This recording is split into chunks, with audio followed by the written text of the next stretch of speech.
Arnoldo Cuellar, tienes 2 minutos en los que entra como buena mesa Montessori. Arráncate para guanajuatizar todo lo guanajuatizable. Bienvenido, buenas tardes. Muchísimas gracias. ¿Cómo estás, Marta Olivia? O sea, todos los demás no han llegado. Es la Montessori, Arnoldo. Ahí explica uno muchas cosas. Bueno, pues, ¿qué te diré? Bueno, en Guanajuato siempre hay noticias, ¿no? Y hoy nos topamos con una sorpresa. Vi una encuesta, creo que del sitio político.mx, donde aparecen los primeros precandidatos a la presidencia de la República para 2030. Imagínate lo que es no tener que hacer. ¿Con cuántos temas vigentes en la agenda a alguien se le ocurre hacer esto? Y me encuentro con que una de las aspirantes por el PAN es nuestra gobernadora, Livia Denise García Muñoz Ledo, junto con Ricardo Anaya. Por supuesto viene Omar García Harfuch, viene Marcelo Ebrard, ¿quién más vi por ahí? Bueno, Luis Donaldo Colosio, por supuesto, también, creo que Maínez, pero me llamó la atención que nuestra gobernadora, que bueno, apenas va empezando, está todavía afianzando su gobierno, tiene un gabinete muy inexperto, empieza a tener algunos logros en materia de seguridad gracias a una buena colaboración con la presidencia de la República, con la presidenta Claudia Sheinbaum. Pues ya la están volviendo presidenciable y esperemos que esto no haga que aquí se dispersen y empiecen a pensar en estas locuras que luego hacen que los gobernantes empiecen a fallar en su toma de decisiones, ¿no, Marta Olivia? Sí, claro. Podría decir un poco para arrancar, no sé si tú viste esa misma encuesta. Dime.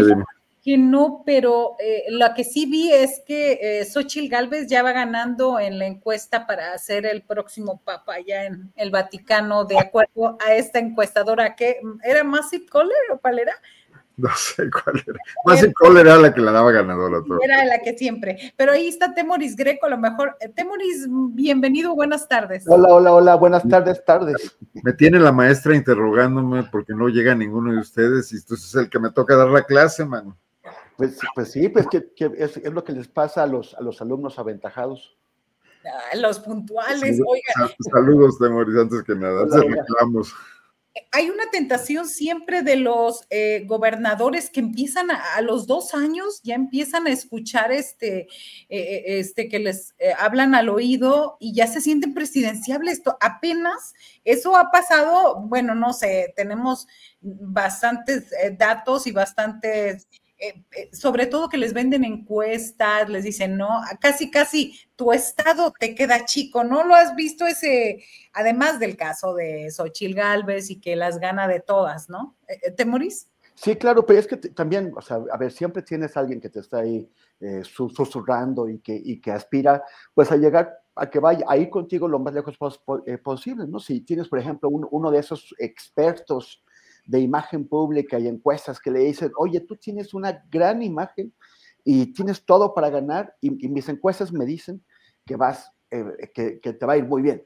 Pues quizás no, es más, quizás para nada, pero tú convences a esa figura que va a invertir dinero, que además seguramente va a tener algunos empresarios que le van a querer meter para quedar bien por si queda, pero el que le vendió el cuento, el experto en imagen pública, pues gane o pierda, él ya vendió su servicio, su genialidad, y es el que va a salir ganón, sí o sí. Y justamente de esto, hablando de esto que señalas, Temoris, empezamos con el primer tema, que es los efectos, las notas, lo que sigue del Televisa Leaks, las reacciones ante esta investigación y hablando de luego candidatos que los hacen crecer o personajes que de pronto son bastante apáticos a la cámara y de repente los ves hasta en conciertos de Taylor Swift y se vuelven súper populares. ¿Qué tanta influencia? Tus consideraciones generales, Arnoldo Cuellar.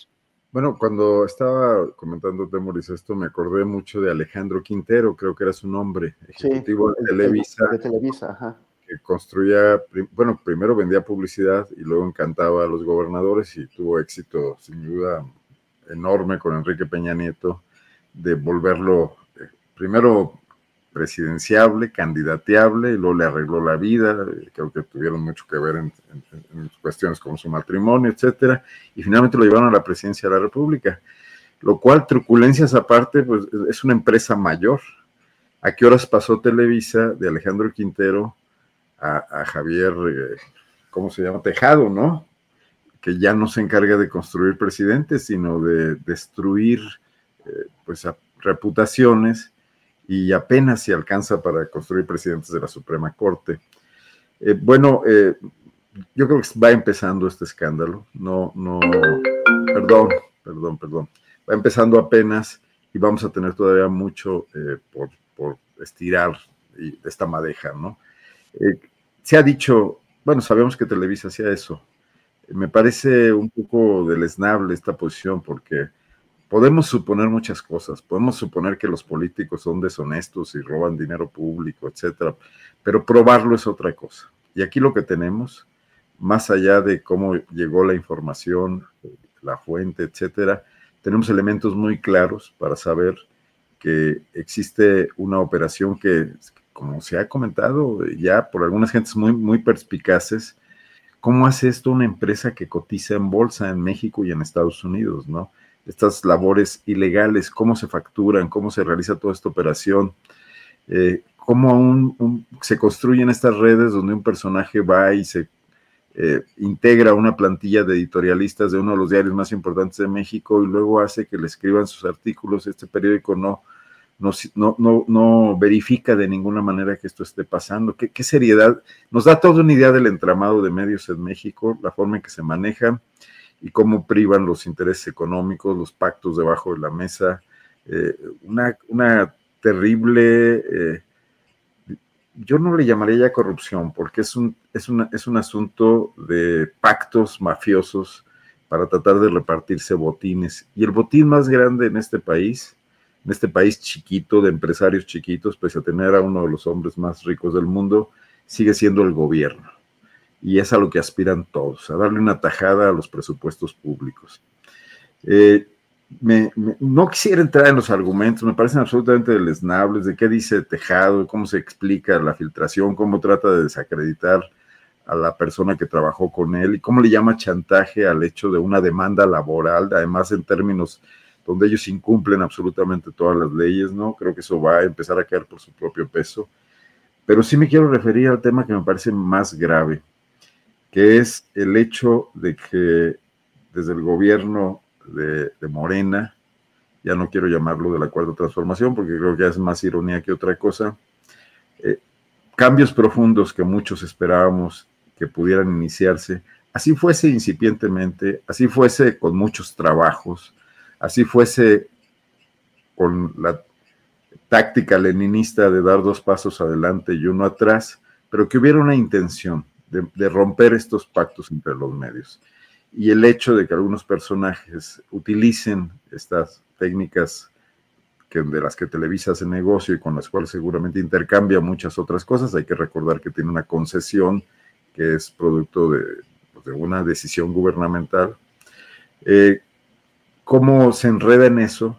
¿Cómo se enreda Saldívar? ¿Cómo se pueden enredar otros personajes para ser cómplices de esto y mantener un statu quo, ¿no? Que va a impedir que avance cualquier intento de modificar este ecosistema de medios. Bueno, esta podría ser una primera aproximación al tema, no visto en micro en el asunto concreto de los detalles que maneja la nota filtrada y la nota producida por Aristegui, por cierto, escasamente reproducida en otros medios de comunicación, como le volvió a pasar incluso el caso de la Casa Blanca tuvo más eco en otros medios de comunicación, ahora muy poco, no mencionado hasta ahora todavía en la mañanera. Parece que sí hay un enorme mastodonte en la sala en el tema de los medios de comunicación, ¿no? Hasta ahí lo dejaría en este momento. Gracias, Arnoldo. Saludamos a Arturo Rodríguez, quien ya llegó aquí antes de continuar con Temoris. Oye, bienvenido. Arturo, qué bien, te ves descansado y fresquito. Muy bien. Temoris. Tarde, pero seguro. La pregunta es, la Casa Blanca tuvo más impacto porque era un reportaje de investigación y en este caso es una filtración. No, hubo una estrategia, que incluso conté en mi libro No se mata la verdad, porque había varias personas que participaron de esto. O sea, este reportaje originalmente tenía que salir en MBS, pero el de la Casa Blanca, pero los dueños de MBS se apanicaron, dijeron no, olvídalo. Entonces se planeó una estrategia para que el domingo anterior, o sea, salió originalmente en Proceso y en Aristegui Noticias, en domingo, pero además también tuvo una réplica, o sea, fue retomado, y eso se acordó de antemano, por prensa internacional, por prensa extranjera. Al ser retomado por prensa extranjera, Presidencia se vio obligada a dar una respuesta, a decir algo. Esa respuesta salió el lunes muy temprano. Entonces, ya cuando este programa de Carmen en MBS, pues ya no hay otra más que abordar, porque ya toda la prensa está comentando lo que dijo Presidencia, la respuesta de Presidencia. ¿Y a qué respondió la Presidencia? Pues a un reportaje. Porque la otra era que no iba a salir en MBS, y sobre todo que la prensa nacional lo iba a callar. ¿Qué es lo que suele hacer? Eso es muy común. Tenemos una prensa nacional. O sea, en Estados Unidos, a pesar de que han cometido barbaridades muy gruesas, poniéndose al servicio de la CIA para destruir a Gary Webb, que es este periodista que reveló allá una de las partes del escándalo de drogas de los Contras con la CIA, que aquí se llevó varias vidas, entre ellas la Kiki Camarena y Manuel Buendía.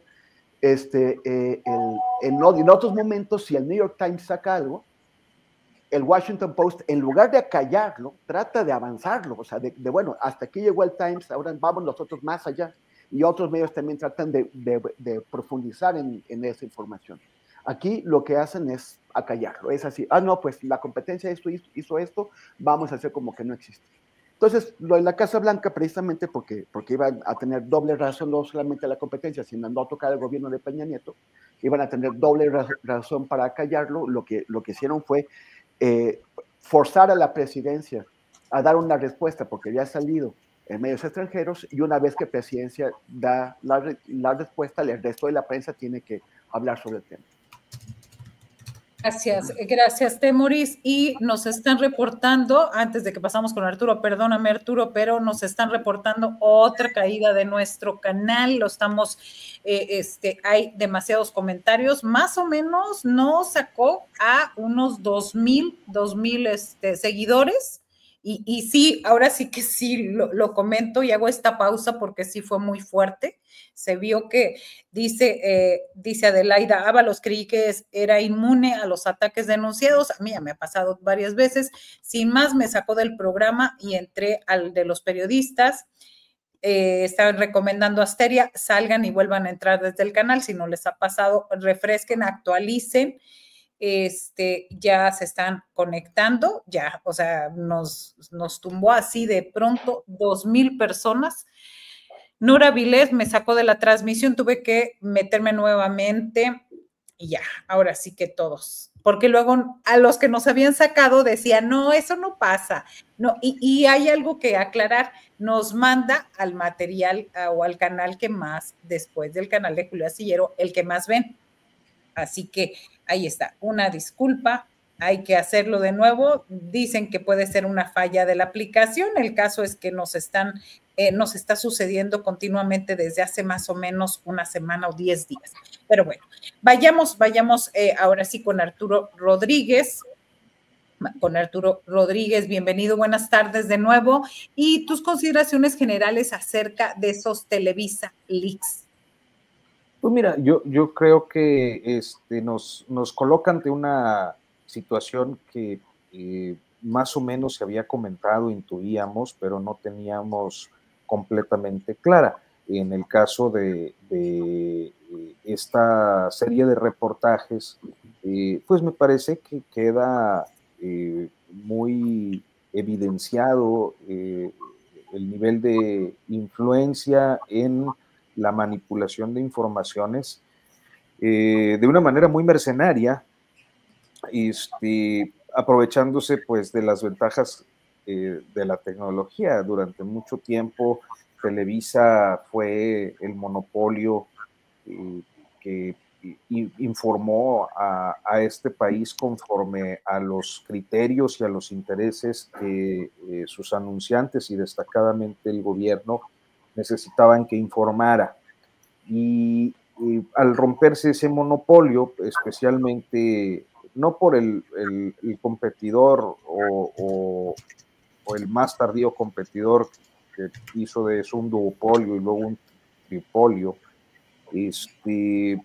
sino por la tecnología, por la posibilidad de que pues hubiera canales como este, con todo y las incidencias que a veces se presentan, como esta que nos revelabas hace unos momentos, pues rompió esa hegemonía de ese grupo empresarial de comunicación, y que sin embargo logró adaptarse para poder seguir manipulando la verdad y la información a través de un servicio como el que acabamos de conocer con tanto detalle a partir de esta investigación, que me parece que por otra parte tiene uno de esos efectos muy, muy de gremio, muy gremiales.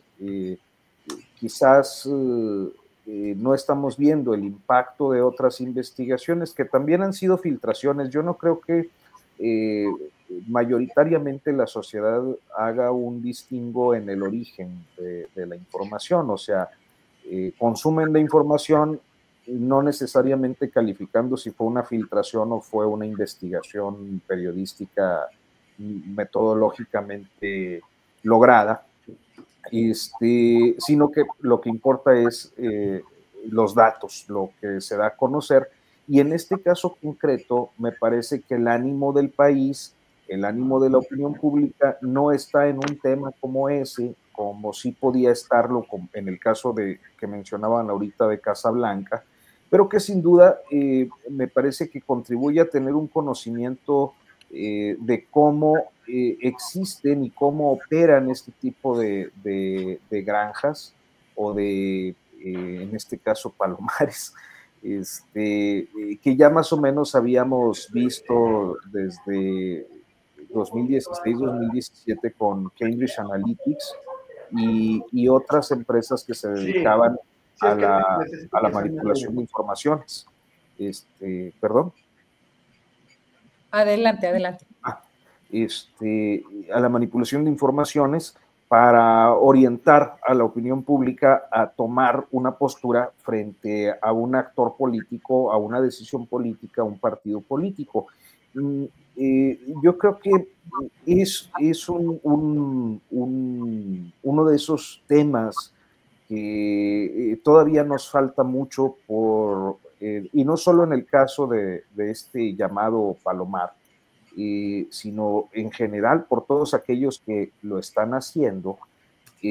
Nos falta mucho por saber y por poder revelar, identificar, inclusive legislar y sancionar, porque me parece que en muy buena medida nos enfrentamos a uno de los riesgos, ahora sí que más graves para la democracia. O sea, yo creo que tenemos 6, 7 años escuchando todo el tiempo que hay peligros para la democracia, que hay retrocesos democráticos. A mí me parece que esto de la manipulación de la opinión pública es auténticamente uno de los peligros, si no es que el mayor peligro para la democracia que las sociedades hemos enfrentado en muchísimo tiempo.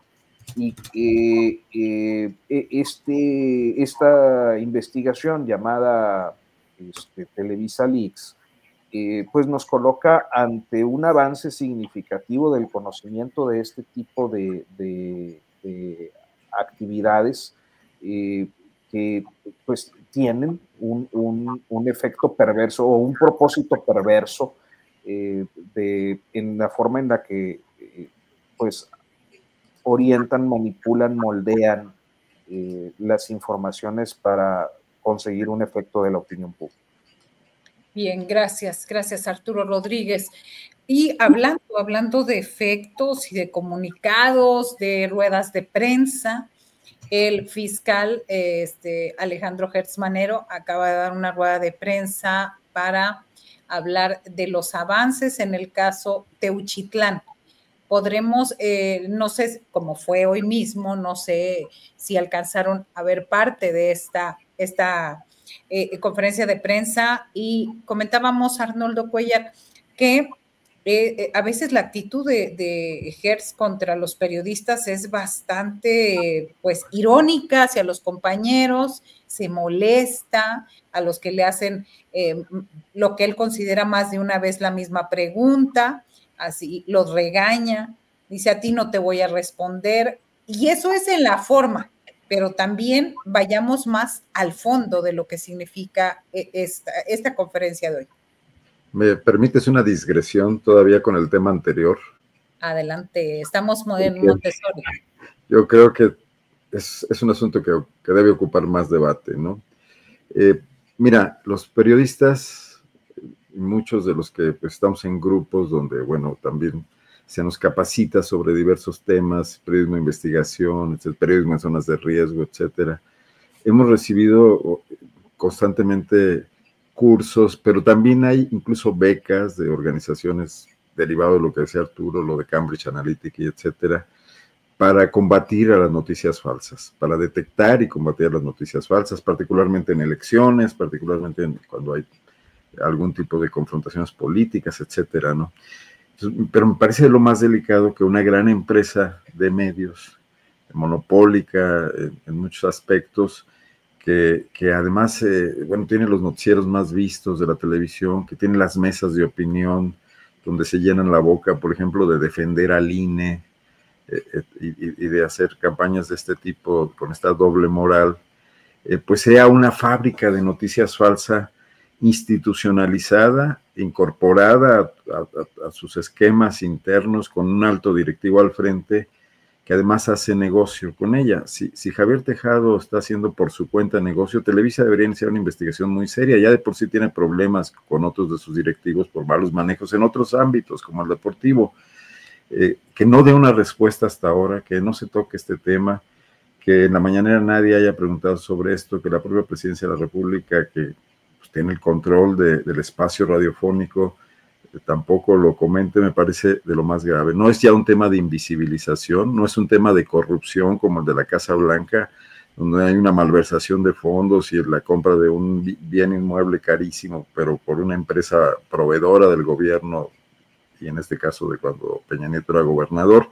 Aquí estamos hablando de otra cosa, estamos hablando de fundamentos del Estado. Se liga mucho con lo que tiene que ver el tema de la nueva ley de telecomunicaciones también, ¿no? Ya no solo es pasar spots de gobiernos extranjeros, son otras situaciones. Y también me parecería que el deslinde de Saldívar no es en absoluto suficiente, ¿no? Porque además ya quedó claro que las componendas, la serie de televisión que patrocinó, que ni siquiera tiene los derechos la Corte, sino los tiene Tejado, donde, que en su carta no está diciendo la verdad, por no decir que está mintiendo abiertamente, y yo ya es un consejero, yo ya no quisiera caer en el garlito de que si esto afecta a la reforma judicial, ¿no? Pues si lo están usando con ese sentido de oportunidad y todo, en política eso es parte del juego, ¿no? El tema es que sea cierto, que sea verdad, que lo haya hecho, y que eso es algo que tendría que investigarse, ¿no? Independientemente de su papel en este momento. Entonces sí creo que tendría esto que llegar más a fondo, más allá de si Aristegui es pro o anti cualquier otra cosa. Me parece que es un asunto muchísimo más delicado que eso, y que lo que se ha debatido hasta ahora, nada más por así decirlo. De Gertz Manero, mira, no me preocuparía que fuera el hombre más grosero del mundo, más hostil, más sarcástico, si hiciera su chamba, ¿no? Pero realmente no está haciendo ningún trabajo serio. Por 6 años no lo hizo y ahora, aunque aparezca más en medios, que aunque se digne dar conferencias de prensa, de todas maneras no está haciendo su trabajo, como quedó en evidencia hoy con los escasísimos avances, más justificaciones que otra cosa del caso Tenochtitlán. Ya no digo más porque creo que me acabé mi tiempo con mi digresión. Bien, gracias Arnoldo Cuellar. ¿Quieres, Temoris, hablar del tema de Televisa para redondear? Pues, sí, es que es sí tengo audio, ¿no? Porque me sí, te estamos escuchando no. bien. Sí. Palomar todavía no te inhibe. Oye, no, es que sí es pues es muy fuerte y esto lo hace pues la empresa que durante muchísimos años monopolizó la información, ¿no? O sea, Ahora tenemos tantas opciones, pero hubo una época en que solo existían las cosas que decía Jacobo, lo dijo Jacobo y ya está. Entonces, este tipo de empresas se quejan de la pluralidad que hay ahora porque dicen que no hay una responsabilidad al momento de presentar la información. Tienen razón solamente en parte, pero son cínicos, porque efectivamente hay muchas personas que dicen cosas totalmente irresponsables en YouTube y en otros, y en Facebook y en Twitter y en todos lados, pero como si Televisa hubiera sido alguna vez responsable al momento de manejar la información. Nunca lo fue, siempre hizo un uso abusivo, parcial, desapareció gente, porque si no aparecías en las pantallas de Televisa, pues no existías. Desapareció conflictos. En el 88, por ejemplo, fue muy claro cómo desapareció a los candidatos de la oposición para darle todo el espacio a Carlos Salinas de Gortari, y desaparecía temas, o al revés, inflaba figuras, inflaba temas. Eso lo han hecho siempre, también Televisión Azteca, por supuesto, Imagen. Pero que ahora veamos que tiene esta guerra sucia, este juego sucio en el que se comporta como el más mentiroso de los youtuberos o de los tuiteros o de los facebookeros. O sea, es de una irresponsabilidad mayor. El Javier Tejado, que es el responsable de este lugar que se identifica como el Palomar, que es el cuarto sucio, el cuarto de juego sucio, de invento de mentiras de Televisa, escogió la salida del escándalo. O sea, en lugar de programar, como le señaló Omar Fierro, de programar su llegada a Aristegui Noticias para que Carmen Aristegui lo entrevistara y pudiera dar su réplica, escogió aparecerse, grabarlo, montar un escándalo, hacerse expulsar. O sea, escogió la salida del borlote para no asumir su responsabilidad, para distraer a la gente de la gravedad de lo que está haciendo, que es un tipo que está montando campañas mentirosas. No es la primera vez que lo hacen. Ya uno de los fabricantes de mentiras, Ricardo Sevilla, lo contó él públicamente, como él participó durante 1 año y medio fabricando mentiras contra Andrés Manuel López Obrador al servicio de Enrique Krause y de otros empresarios de ese tipo. Ahora, que Enrique Krause, que se propone como heredero de Octavio Paz y por lo tanto como una conciencia intelectual conservadora de México, haya también recurrido a las mentiras, a la difamación, a la fabricación de montajes, pues también revela hasta dónde son capaces de llegar. Y es muy fácil crear estos cuartos de mentiras. Israel, por ejemplo, el Estado de Israel es un experto en eso, en esos cuartos de fabricación de montajes que ellos llaman asbará, que es la propaganda a favor del Estado del gobierno de Israel. Entonces lo tenemos en todos lados y efectivamente es un peligro, y como mencionaba hace un momento Arturo, es un peligro para la democracia porque intoxican a la opinión pública y al final acaba uno ya no sabiendo qué creer. Por eso también es muy importante que sigan medios serios como Astillero Informa, en donde sí tratamos de hacer nuestro mejor trabajo, presentando información verídica y seria. Gracias, Temoris Greco. Arturo Rodríguez, ahora sí que te pregunto, pues, ¿de qué quieres? Aviso parroquial, ¿está Tejado dónde con López Dóriga en este momento? Ay, no, vámonos para allá. Y no sé por qué con eso que dijiste, me acordé de que no te haga bobo Jacobo. Cántale. De Molotov, donde dice, ya todos sabemos por qué nos hacemos, a todos nos lleva, a unos cuantos más, a otros menos, a todos nos tiene muriéndonos de hambre, ya todos sabemos quién es el culpable. Bueno, y también Caifanes le dedicó una canción que se llama El Comunicador. O sea, los rockeros de aquella época estaban preocupados por este monopolio informativo, ¿no? Y bien fresas, ¿verdad? Porque le decíamos bobonambre ahorita con los narcocorridos, les dicen directamente todo. Digo, me acordé Jacobo, luego siguió López Dóriga, que fue ahora sí el heredero después de Jacobo, con al menos Jacobo al final se arrepintió y se volvió de izquierda, ¿no? Pero en el caso de López Dóriga, ya he hecho el daño, o sea, muchas gracias. Por ahí leía a Leonardo Núñez de Mexicanos contra la Corrupción, que decía que no te haga tarado tejado. Ahora sí que esté haciendo. Arturo Rodríguez, ¿con qué te vas? No, pues es que o sea, la pregunta era Teuchitlán, nomás que aquí cada quien hace lo que le da su gana, pues también. Pues, por eso yo ya pregunto nada más, ¿con qué quieren irse? El desorden lo puso Arnoldo. Pues perdí permiso y me lo dieron. Adelante, Arturo. Oye, no, lo de Teuchitlán me parece un tanto decepcionante, ¿no?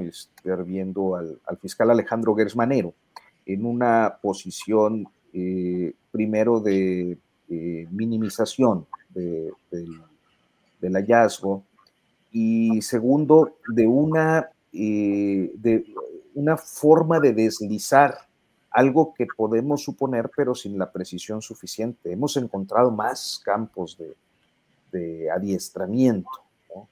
A mí lo que me parece muy impresionante es que los mecanismos de inteligencia policial e inclusive de investigación criminal sean incapaces de detectar ese tipo de campos con anticipación a que se conviertan en un escándalo como el que hemos venido atestiguando en los últimos meses. Habrá quien diga que es un aprovechamiento de la derecha o del PRIAN, y sin embargo, yo creo que más allá del aprovechamiento y más allá de la politización, hay una necesidad impostergable desde hace muchísimo tiempo por admitir las limitaciones de nuestros esquemas de seguridad, de nuestros sistemas de seguridad, de nuestras fiscalías, que una y otra vez, semana a semana, quedan en evidencia ante una realidad que les rebasa y que nos rebasa también como sociedad. Entonces, creo que finalmente pareciera que este intento de explicación y de justificación no es más que una admisión de parte, ¿no? Sobre pues la negligencia, la ineptitud, la incapacidad que han mostrado pues todo el sistema de seguridad, todo el modelo de seguridad, y particularmente el que él encabeza, que es el de la Fiscalía General, donde pues, se tiene o existe esta agencia de investigación criminal, y otras áreas supondríamos tienen tecnología suficiente para poder, y redes y profesionalismo y un montón de cosas para poder atender y confrontar los problemas que representan las organizaciones criminales, pero pues que simplemente no lo hacen hasta que estas cosas son un escándalo. Y bueno, pues eso a propósito de tu planteamiento, al que ni Arnoldo ni Temoris Uy, de referirse a su... O sea, ahora nos está acusando. Sí, llega bien tarde y se pone... ¿A qué horas nos cambiaron, Arturo? Compañero solidario. Llegó tarde y llegó a hacer las cosas bien. Mire, maestra. Oiga, nos siguen reportando que no se escucha el audio, ya lo revisamos por varias partes en esta cuestión extraña que está aconteciendo con YouTube. Lo que pueden hacer es actualizar, porque ya lo revisamos en varios celulares y en varias partes, y sí se escucha, nada más que quién sabe qué nos esté pasando. Hay quienes, a mí me pasó en el noticiero la semana pasada cuando hablé de la palabra FEN, hilo. Y entonces ahora dicen que con lo de Televisa Leaks también, pero bueno, denle actualizar y seguimos. Y hablando de personajes siniestros, regresa el gran, él se considera así, o sea, no lo estoy diciendo yo, el gran democratizador Ernesto Zedillo Ponce de León, regresa a ser el vocero de la derecha o de la oposición, Arnoldo Cuellar. Estaba revisando el audio y se escucha perfectamente bien acá en mi teléfono. Pues mira, yo sí voy a quejarme amargamente porque cuando vi los temas de hoy, pues entré a leer el ensayo le llaman pretenciosamente, de Zedillo en Letras Libres. Ya la entrevista de Nexos no fui capaz de tanto. Pero bueno, Zedillo repite sus argumentos ya expuestos en numerosas ocasiones sobre este pronóstico que hace de México yendo al autoritarismo y centrado básicamente en el tema de la Corte, ¿no? Y en cuestiones meramente anecdóticas, que si fuera un académico serio no tendrían mayor cabida, de los ataques o las críticas, las diatribas, etcétera, de López Obrador contra los ministros de la Corte, etcétera. Cuando pues en México se sigue teniendo una amplísima libertad de expresión. Es una pena que muchos medios de comunicación en realidad no estén profesionalizándose más para que este ejercicio de la libertad de expresión redunde todavía en más cosas productivas, en investigaciones periodísticas de fondo, en mejores articulistas que Tejado Donde, que le escriben sus artículos en el Palomar, etcétera, y que pudiera ser provechoso, sobre todo para la alfabetización de las audiencias y para la incorporación de las audiencias a un debate público más sólido, más argumentado, porque siempre pues todavía nos quedamos mucho en la superficie, incluso en los programas de debate que se consideran más sólidos, los académicos de alto nivel que tienen estudios en el extranjero y que acuden a programas de televisión, a menudo en lugar de elevar el nivel de debate, se simplifican ellos en su argumentación, ¿no? Para volverse más populares. Bueno, dicho eso, Zedillo elude hablar de su gobierno y de muchas cuestiones, y cuando lo hace en términos absolutamente autoelogiosos, ¿no? Porque hizo lo de la Corte, pues hizo una serie de cosas. No habla, por ejemplo, del fracaso político que significa cómo con esa fama de reformista que se da a sí mismo y de economista que restauró la debacle que le heredó Salinas, no pudo ganar las elecciones, ¿no?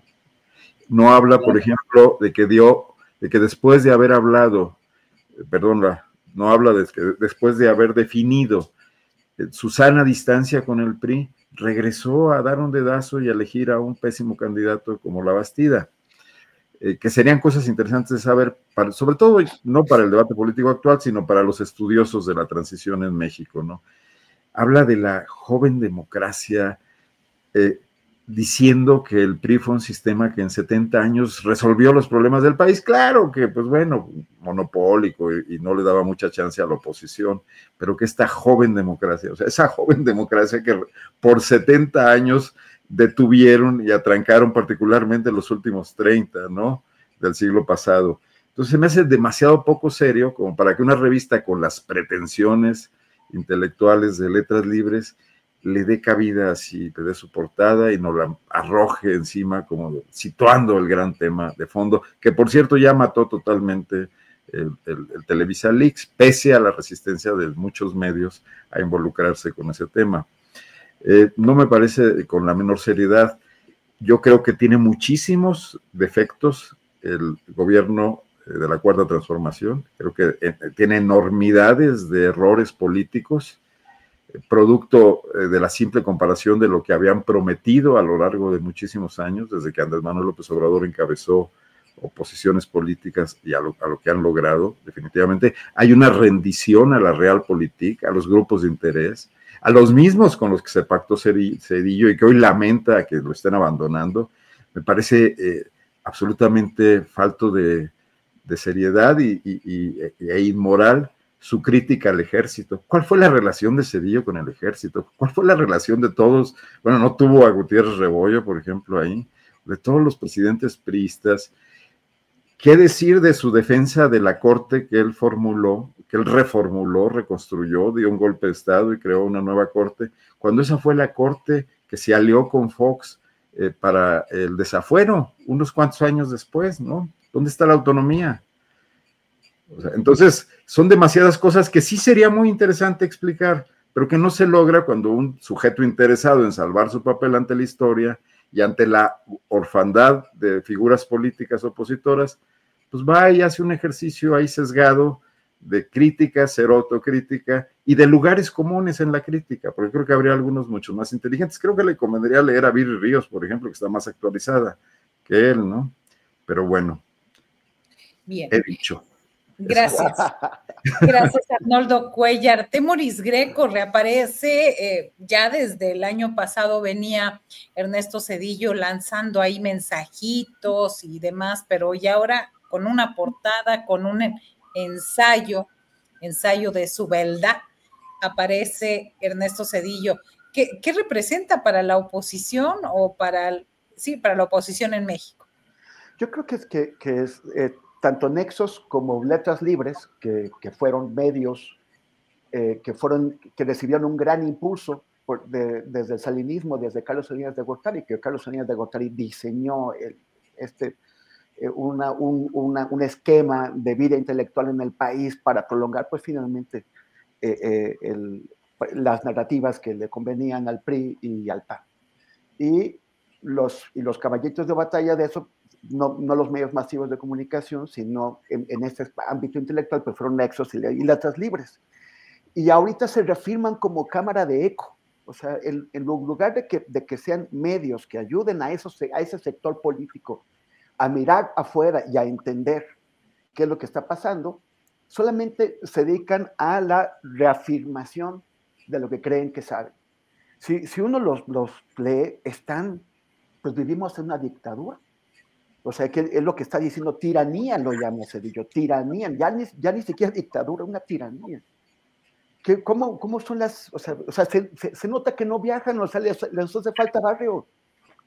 Si algún día hubieran estado en donde realmente existen tiranías, se darán cuenta del terror en el que vive la gente, del terror a hablar, del miedo a decir, a exponerse, a que alguien escuche, alguien que puede ser el vecino, que puede ser el que va pasando, escuche y reporte sus pensamientos peligrosos o subversivos, en donde la gente, los medios de comunicación están totalmente controlados, solamente dicen lo que el gobierno quiere que digan, no lo que dice Televisión Azteca, no lo que dice Televisa, no lo que dicen pues estos mismos, el Universal o Reforma, sino que la única forma que en una tiranía se puede crear un discurso alternativo o crítico, pues es en la clandestinidad.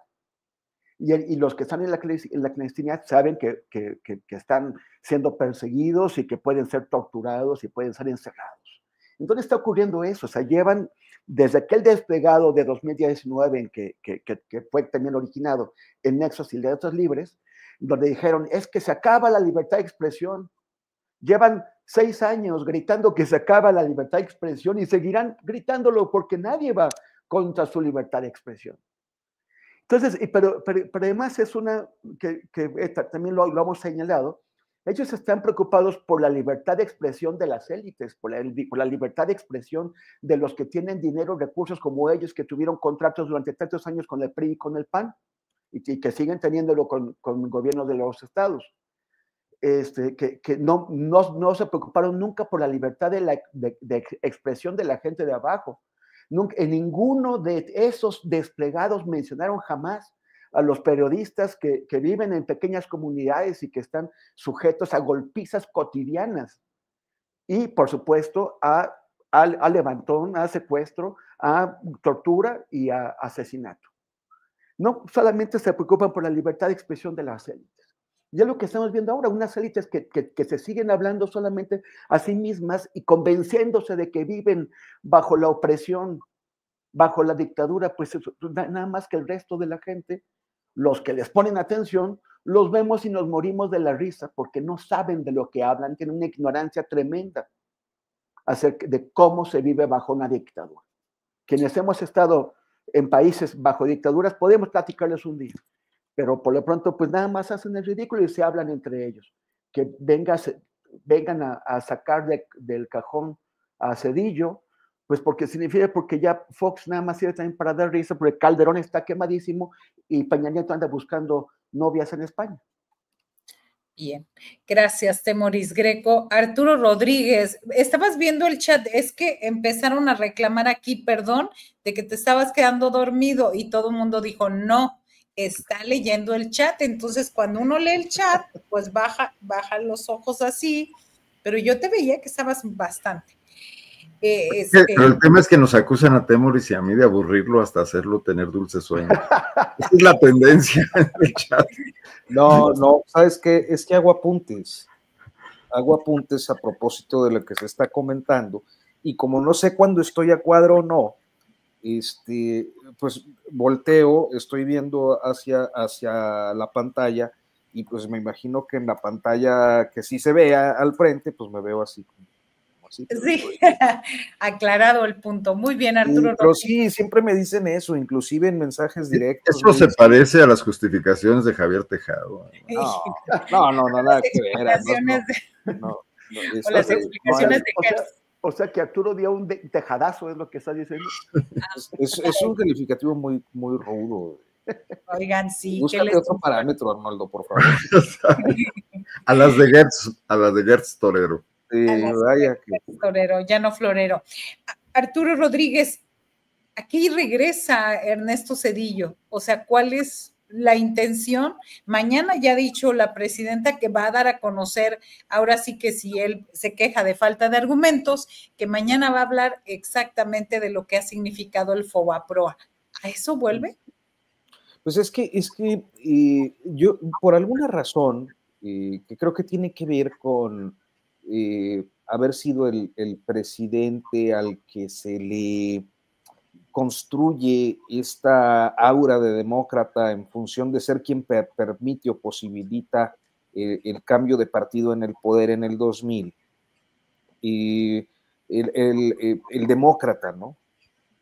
Pero yo creo que para quienes tenemos un poco de memoria, sobre todo los dos compañeros que están aquí presentes, que pues ya para entonces eran, digámoslo así, ciudadanos en pleno goce de sus derechos. Yo todavía estaba quizás llegando a la edad para votar. No es cierto. Sí, o sea, durante el sexenio de Zedillo yo llegué a la edad para votar. Pero sí recuerdo perfectamente que Zedillo es uno de esos presidentes que distaron mucho de ser demócratas auténticamente. O sea, porque mencionas tú el caso del FOBAPROA en relación a lo que dijo la presidenta o anticipó la presidenta, cosa que me parece bien, porque es un asunto, una deuda que seguimos pagando todos y además a través de muchas generaciones seguirá siendo así. Y entonces es, digamos, que uno de esos crímenes vigentes que se materializaron en muchas cosas, ¿no? Para quienes tenemos un poquito de memoria, al menos para mí, yo sí recuerdo a amigos de infancia cuyas familias perdían su patrimonio, tenían que entregar la casa al banco, ver a un amigo partir con su mochila rumbo a las vías del ferrocarril para tratar de llegar a los Estados Unidos, ver a los vecinos de toda la vida de la esquina buscando las camionetas o juntando las camionetas de los parientes para poder hacer el desalojo de la propiedad de la que los estaban echando. Saber de suicidios de padres de familia, de compañeras o compañeros de escuela que no encontraban la salida para los negocios que pues los habían dejado arruinados en una situación tan crítica, o los infartos. O sea, para mí toda esa memoria sí está muy vigente, ¿no? Tanto como el entendimiento de los crímenes de Estado de la época, Aguas Blancas, Acteal, la cantidad impresionante de izquierdistas, sobre todo militantes del PRD, que fueron asesinados o desaparecidos durante ese sexenio. El cambio constante en violación flagrante a los principios federalistas y a los principios de apego al respeto más mínimo que un demócrata tendría que tener por las autoridades electas, con todos los gobernadores que quitaron y ponieron desde el poder, quitaron y pusieron desde el poder central. Entonces, podríamos seguir así, recordando cada uno de estos episodios que nos llevan a, pues, saber que cuál demócrata, ahora su reforma al Poder Judicial, pues habría que recordar en qué devino. O sea, esa reforma no fue, con todo y las críticas y las cosas que yo pueda argumentar respecto a la reforma que resultó en el proceso electoral extraordinario que estamos viviendo. Y hay que decir que esa reforma no fue con un propósito democratizador, ni de profesionalismo, ni de mejoramiento del Poder Judicial y del sistema. Fue una toma de control por parte de un presidente al que la Corte no le respondía porque no tenían sus lealtades puestas en él, sino en el presidente previo, que fue Carlos Salinas de Gortari. Entonces, eso fue una limpia para tomar el control del Poder Judicial. Entonces, a veces en los lenguajes de la narrativa histórica hay quienes pueden querer sorprender, sobre todo porque cuando hablamos de estas cosas, pues tenemos que tomar en cuenta que hay gente que, por ejemplo, pensemos, por ejemplo, en los millennials, que tienen ahorita 35 años o cerca de 40, pues cuando todas estas cosas ocurrieron eran niños de 10 años o menos, y difícilmente podrían tener una referencia de aquello. Pero lo cierto es que estamos hablando de uno de los presidentes que representan la podredumbre del sistema político mexicano, que aquejó y ha aquejado a este país a través del tiempo, pero que resurge en una coyuntura pues muy tristemente vigente, que es, y digo tristemente porque en una sociedad democrática no debería ocurrir esto, pero que es la ausencia de voces y liderazgos de oposición que contribuyan a, pues, dar alternativas a una sociedad plural y que aspire a una mayor democracia. Gracias Arturo Rodríguez. Ya regresó Arnoldo Cuellar, ahora sí que dijo, ay, bye, acá está. ¿Se durmió Arturo, Arnoldo, o qué ahora qué pasó? No, pues así como sacan a nuestra audiencia, también me sacó a mí, no sé por qué, se me hace que fue mi computadora. Bien, estamos en la recta final ya con el tema final o postrecito, lo que quieran decir, 2 minutitos para cada uno. Arnoldo Cuellar, empezamos contigo. Pues creo que yo adelanté mi postre y ya guanajuaticé, se me dio un exceso volverlo a hacer. Entonces nada más, bueno, pues referir que ojalá, en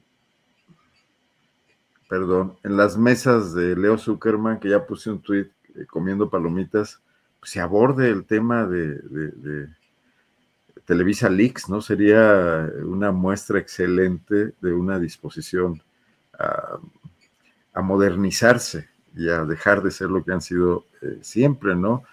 Que han seleccionado los temas, han querido orientar el debate público a sus conveniencias y bueno, sus sucesivas renovaciones no han servido de mucho.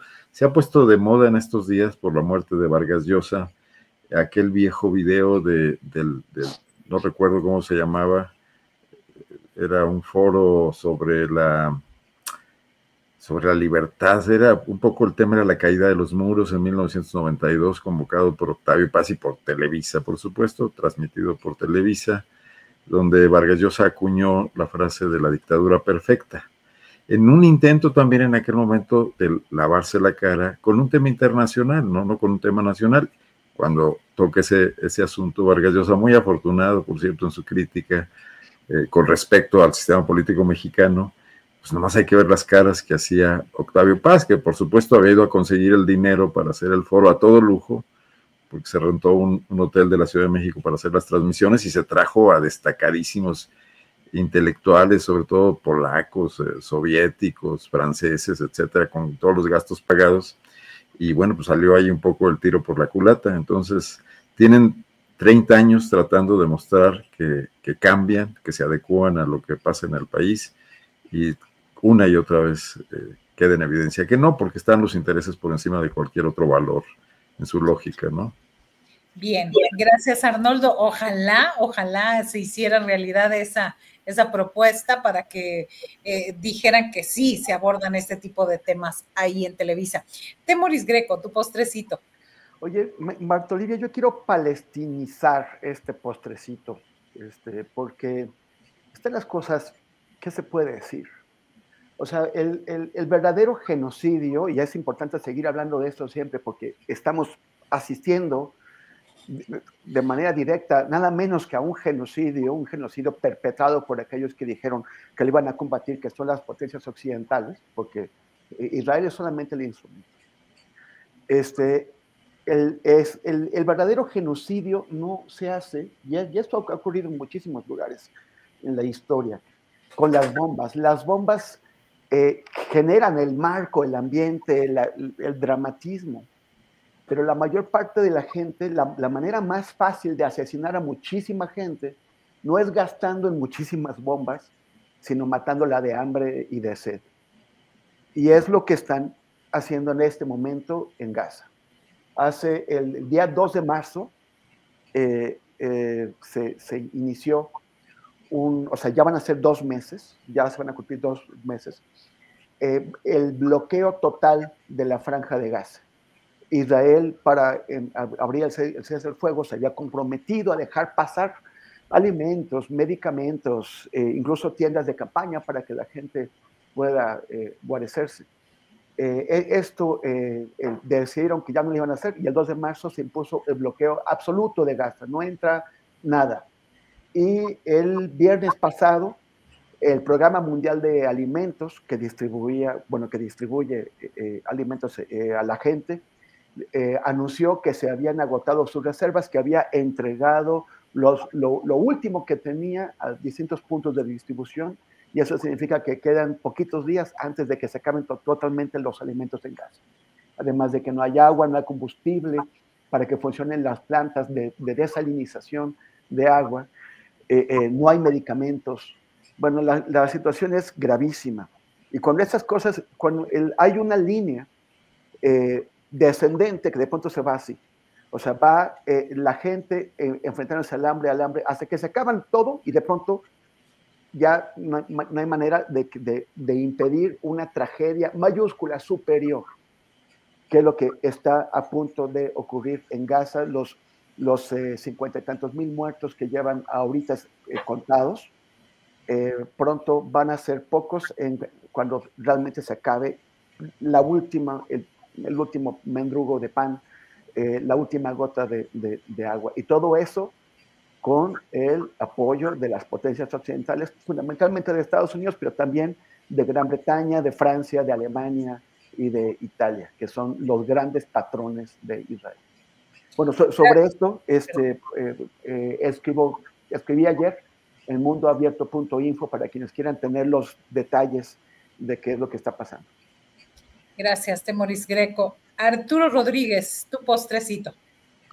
Oye, muy rápido. Mira, yo creo que no me gusta luego referirme a cosas de los medios. Hoy lo voy a decir. El sábado dimos a conocer una noticia en el Coahuilense. Un tema, me parece que muy de cobertura cotidiana, ¿no? El escándalo de un miembro del Poder Judicial, secretario de Estudio y Cuenta de un tribunal colegiado federal, y que pues hizo una serie de amenazas, insultos, improperios hacia policías municipales que habían parado a su muchacho, a su hijo, pues por conducir con algún grado de alcoholemia. Esta persona se indigna, empieza a ser muy grosero y muy prepotente, hasta el punto de pues volverse clasista, empezar a insultar a los policías e inclusive afirmar que es de Sinaloa y que a uno de ellos lo iban a tablear. Me parece que el episodio en sí mismo, bueno, pues se viralizó. Me llamó mucho la atención que, salvo La Jornada, ninguno de los medios nacionales, latinos, MBS, algunos de los que hemos estado mencionando hoy a propósito de este asunto del que hablábamos de Televisa Leaks, tuvieron ese mínimo decoro, ¿no? Que tiene que ver también con el rigor de hacer la cita correspondiente, pues a una nota de cobertura de un medio local que no les representaba mayor competencia, como que es más fácil el agandalle, ¿no? De este tipo de datitos con tal de buscar el clip viral o el clic fácil. Y bueno, pues simplemente quise comentarlo porque me parece que también habla un poco de la ética que en algunas redacciones pues parece estar ausente. Así es, gracias Arturo Rodríguez, pues gracias a la gran mesa Montessori de los martes, Temoris Greco, Arnoldo Cuellar, Arturo Rodríguez, un abrazo grande. Nada más comentar, digo, para acabar con un bonito tono, ya nos reveló el Monero Hernández que en la película Cónclave, al final de la peli, Julio Astillero sale papa. Oye, qué buen papel, ¿eh? Yo no sé a qué horas lo hizo. Yo creo que de pronto cuando se nos desaparece, ¿verdad? Y nos lo tenía de sorpresa. Julio Astillero, actor. Así es. Vamos a ver si lo localizamos por ahí para ponerlo. Gracias, compañero. Puro tarde, pero sin sueño la próxima vez. Vale. Sí, una disculpa. Sí. Gracias. Nos vemos hasta el próximo martes. Abrazo a todos.